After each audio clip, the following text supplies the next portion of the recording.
blanc que la neige. C'est après le génocide, c'est presque la nuit, c'est vers 19h. Nous avons eu une panne. Quand nous avons eu une panne, le chauffeur, il a garé à côté et quand il a garé à côté, il a oublié d'éteindre les phares. Et les phares ont dit gêner un militaire qui passe. Donc le militaire, très furieux de voir quelqu'un qui a fait mal à ses yeux, il s'est arrêté. Le militaire est venu. Le miracle, c'est que le militaire, il allait ouvrir tout d'abord à la porte du marié, qui est moi. Donc, très furieux, il voulait ouvrir la porte pour frapper le chauffeur. Dieu m'a sauvé parce que ma porte était bloquée. Si la porte n'était pas bloquée, le jour du mariage, j'allais être tabassé par les militaires qui est furieux parce que les lampes lui ont fait du mal. Donc, quand il a vu que la porte est fermée, le militaire est allé de l'autre côté, il a ouvert la porte du chauffeur. On dirait qu'il ne regardait même pas c'est qui voulait frapper. Voilà, il ne regardait pas qui voulait tabasser. Le militaire a ouvert la porte du chauffeur, il a enlevé le chauffeur, il a tabassé le chauffeur. Bien. Il a tabassé le chauffeur. Donc tout le monde disait, mon Dieu, si c'était toi qu'on a ouvert, le marié du jour qui était frappé comme ça, c'était grave. C'est la même chose. Mais en réalité, le chauffeur a souffert beaucoup. De façon qu'après avoir été battu, ce n'est pas lui qui a conduit. Il ne pouvait pas. Il ne pouvait pas conduire. Donc nous avons pris quelqu'un d'autre pour nous conduire. Heureusement qu'il y avait les gens à l'intérieur de l'église avec le permis. Oui, donc qui pouvait conduire le minibus. Donc nous sommes arrivés à la maison. À la maison, il avait beaucoup plu, qu'il y avait la boue partout. Partout, il y avait la boue. Et il portait toujours ses habits blancs de mariée. Donc les hommes, ils ont décidé de la prendre encore dans les mains pour faire traverser l'épouse à partir de la grande route jusque dans la maison, pour qu'elle ne soit pas attachée par la boue. Vraiment, qu'il soit béni. Richard, notre frère, Richard et les autres qui étaient ensemble avec nous, donc on l'a amené à la maison. Arrivé là-bas, le Seigneur le bénisse.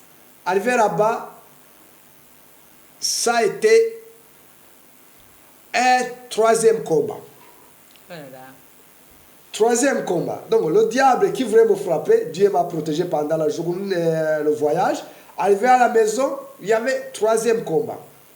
Quel est le troisième combat? C'est que il y avait un combat spirituel qui s'est engagé. Tout d'abord, tous les enfants qui n'étaient pas sauvés ou quelqu'un qui n'a pas reçu Jésus à côté de nous, il a été attaqué par les démons.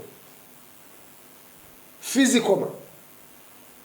Il y avait des enfants de mes cousins, il y avait mes cousins, il y avait mes frères. Donc, tous les enfants, normalement, ils venaient vivre à Kigali parce que c'est là où il y avait la vie. Il y avait beaucoup d'enfants. Donc, certains enfants, quand ils ont vu cela, ils ont dit, nous voulons recevoir Jésus-Christ. Mais celui qui a hésité ce soir-là, les démons ont jailli à nous et nous ont battus. Nous nous sommes battus avec les démons qui sortaient de ces enfants-là. Nous avons prié toute la nuit. Donc, pendant le mariage, on a oublié ce que c'est le mariage. Donc, heureusement que nous sommes venus avec une équipe des hommes de prière, des femmes de prière. Donc, à la maison, on a fait une grande veillée de prière pour se battre avec les démons. C'était terrible.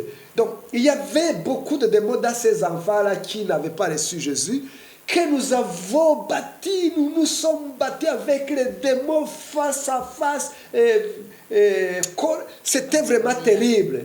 Et à la fin, à la matinée, le dernier démon qui avait refusé, je me rappelle que l'enfant qui avait ça, c'était difficile, mais je l'ai pris entre mes mains, je l'ai fait partir.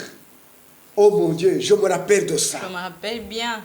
C'était terrible. C'était terrible. Je priais pour les gens qui sont possédés et jusqu'à aujourd'hui, je peux le faire. Je prie pour les gens qui sont possédés. Les démons criaient.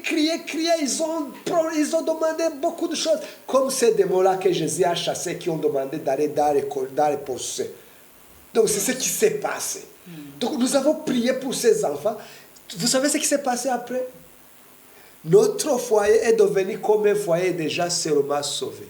Si quelqu'un n'a pas Jésus-Christ, et de loin de 100 mètres de la maison, ces enfants qui étaient dans la maison, ils ont reçu Jésus, en même temps ils ont été baptisés à Saint-Esprit, ils ont reçu des dons du Saint-Esprit.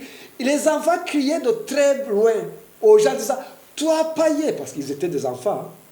Je ne pouvais pas le dire, donc moi je ne peux pas le dire parce que je suis adulte, mais ils étaient les enfants, ils voyaient mes frères qui venaient de loin, et il y avait un frère à moi, aujourd'hui il est sauvé, il venait de très loin, et les enfants commençaient à crier, toi païen, ne t'approche pas d'ici, si tu t'approches tu vas mourir, va-t'en, tu n'as aucune relation avec cette famille, il faut partir. Donc les membres de la famille qui n'avaient pas reçu Jésus, ils ne pouvaient pas s'approcher de la maison. En fait, c'est Dieu qui a mis une barrière pour que notre maison, il y ait une sanctification, parce qu'on allait commencer une grande guerre spirituelle encore. Je pense que tu peux dire si ta vie pendant ces jours-là. Il faut vite. Dieu nous a fait du bien. Il ne somnole ni ne dort. Il veille toujours sur nous, sur ses enfants. Nous bénissons son Saint-Nom. On n'a pas dit que ces enfants, parmi ces enfants, ils ont donné leur vie à Jésus le même à l'intérieur de l'église après le mariage. Je profite de l'occasion, je vous en supplie, mes chers frères et sœurs, si vous trouvez l'occasion de prêcher, c'est quelquefois l'occasion, que ce soit dans le mariage, que ce soit dans les funérailles, si tu parles de Jésus, appelle les gens qui veulent donner leur vie à Jésus.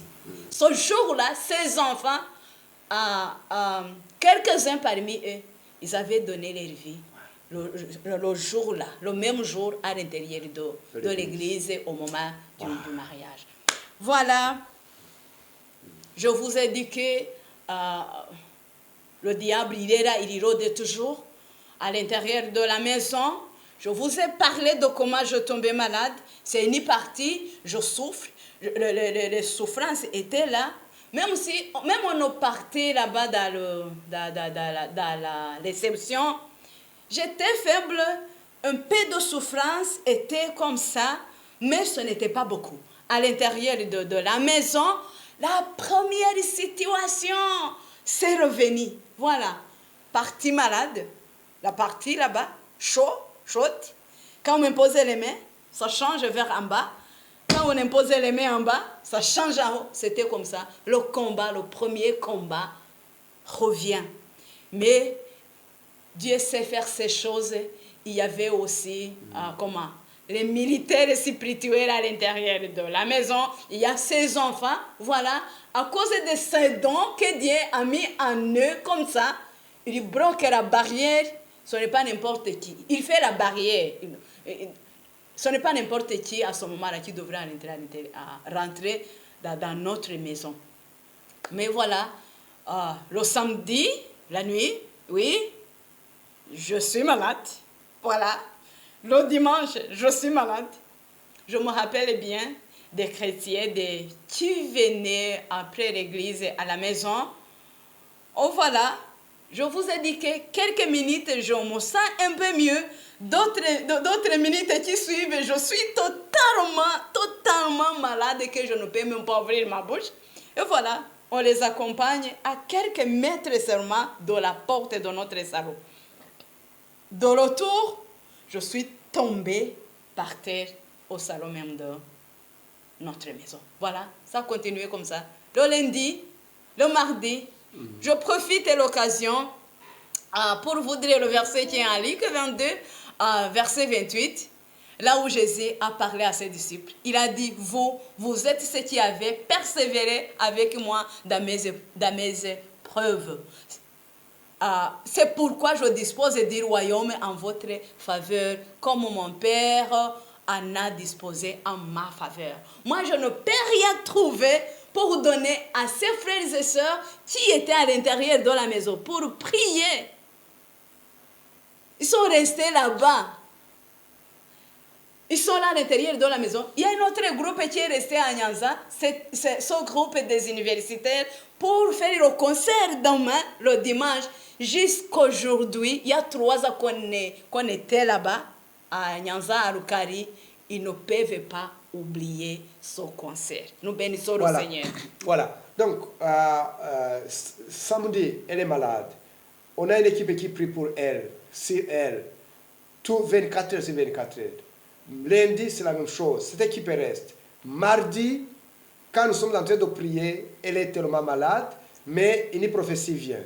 Donc, nous sommes en train de prier, comme elle a dit, quand vous touchez sur les pieds, la température monte à la tête. Quand vous touchez à la tête, la température tourne vers les pieds. Et puis, nous avons prié beaucoup. En fait, c'était la délivrance. Nous avons prié pour la délivrance parce que nous avons vu que en réalité, c'est le combat spirituel, ce n'est pas une maladie quelconque. Parce que ce jour-là, mardi nuit, la situation, si vous vous rappelez la situation de ce vendredi, la veille du mariage, quand j'ai appelé le pasteur qu'il vienne afin que je puisse lui parler pour la dernière fois, parce que je me sentais mourant petit à petit. La même situation m'est revenue dans la nuit de mardi et j'ai dit à mon mari, allume la lampe, allume l'ampoule, je sens à moi que je suis en train de partir, je vais te dire au revoir. Voilà. Voilà. Maintenant, donc, quand nous avons commencé à prier, le jour suivant, Dieu nous a donné des révélations. Il a dit, j'ai écouté votre prière, j'ai vu votre dévouement, je la guéris. Elle est guérie. Le premier combat. Voilà. Le premier combat est fini. Le premier combat est fini. Et maintenant, vous allez l'amener à l'hôpital pour les gens qui n'ont pas de foi. Et voici le signe. Blanc, plus blanc que